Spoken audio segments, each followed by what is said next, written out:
മുനമ്പം കമ്മീഷന്റെ നിർദ്ദേശങ്ങൾ പുറത്തുവരുമ്പോൾ വ്യക്തമാകുന്നത് പ്രതിപക്ഷം പ്രചരിപ്പിച്ചതുപോലെ ലളിതമല്ല മുനമ്പത്തെ ഭൂമി പ്രശ്നമെന്നാണ്. എന്നാൽ സർക്കാർ പ്രതീക്ഷിച്ചതുപോലെ പ്രശ്ന പരിഹാരത്തിനുള്ള ഒരുപിടി നിർദ്ദേശങ്ങൾ കമ്മീഷൻ റിപ്പോർട്ടിലുമുണ്ട്.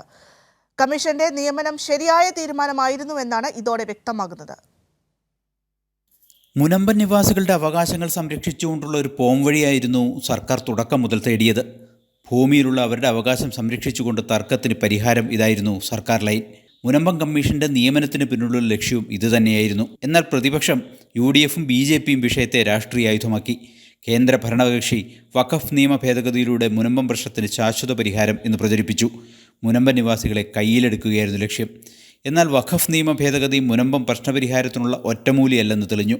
സുപ്രീം കോടതിയിൽ പോകാൻ മുനമ്പൻ നിവാസികളെ കേന്ദ്രമന്ത്രി കിരൺ റിജിജു ഉപദേശിച്ചതോടെ BJP അവകാശവാദത്തിൻ്റെ പൊള്ളത്തരം മുനമ്പൻ നിവാസികൾക്കും തിരിച്ചറിയാനായി. UDF ആകട്ടെ വിഷയത്തെ രാഷ്ട്രീയ മുതലെടുപ്പിന് ഉപയോഗിക്കാനായിരുന്നു ശ്രമിച്ചത്. ഒരേ സമയം മുനമ്പം വഖഫ് ഭൂമിയാണെന്ന് വാദിച്ച ലീഗിനെ ഒപ്പം നിർത്തിയും മുനമ്പൻ നിവാസികളുടെ അവകാശത്തെക്കുറിച്ച് വാചാലനാവുകയും ചെയ്യുന്ന പ്രതിപക്ഷ നേതാവിൻ്റെ ഇരട്ടത്താപ്പ് കേരളം കണ്ടു. എന്നാൽ കമ്മീഷന്റെ നിഗമനങ്ങളും കണ്ടെത്തലുകളും പുറത്തുവരുമ്പോൾ സർക്കാർ നിലപാടായിരുന്നു ശരിയെന്ന് വ്യക്തമായി. 600-ലധികം കുടുംബങ്ങളെ ഒഴിപ്പിച്ചുകൊണ്ടുള്ള പരിഹാരം സാധ്യമല്ല എന്നത് തന്നെയാണ് കമ്മീഷന്റെ നിലപാട്. കമ്മീഷന്റെ പൊതുനിർദ്ദേശങ്ങൾ ഇങ്ങനെ ക്രോഡീകരിക്കാം. ഭൂമിയുടെ അവകാശം സംബന്ധിച്ച് വഖഫ് ബോർഡ്, ഫറൂഖ് കോളേജ് എന്നിവരുമായി സർക്കാർ ചർച്ച നടത്തണം. ട്രിബ്യൂണലിൽ നടക്കുന്ന കേസ് മുനമ്പൻ നിവാസികൾക്കെതിരായാൽ സർക്കാർ അപ്പീൽ പോകണം.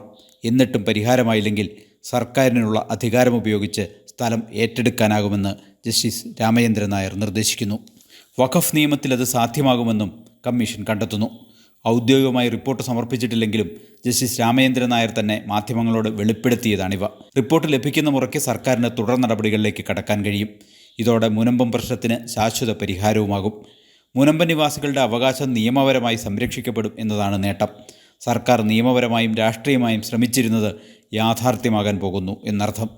മുൻ ഹൈക്കോടതി ജഡ്ജിയായ നിയമജ്ഞനിൽ നിന്ന് കമ്മീഷൻ റിപ്പോർട്ടിൻ്റെ ആധികാരികതയോടെ ഈ ശുപാർശകൾ ലഭിക്കുന്നതോടെ സർക്കാരിന് കരുത്താകും. പ്രശ്നം പരിഹരിക്കപ്പെടുകയും ചെയ്യും.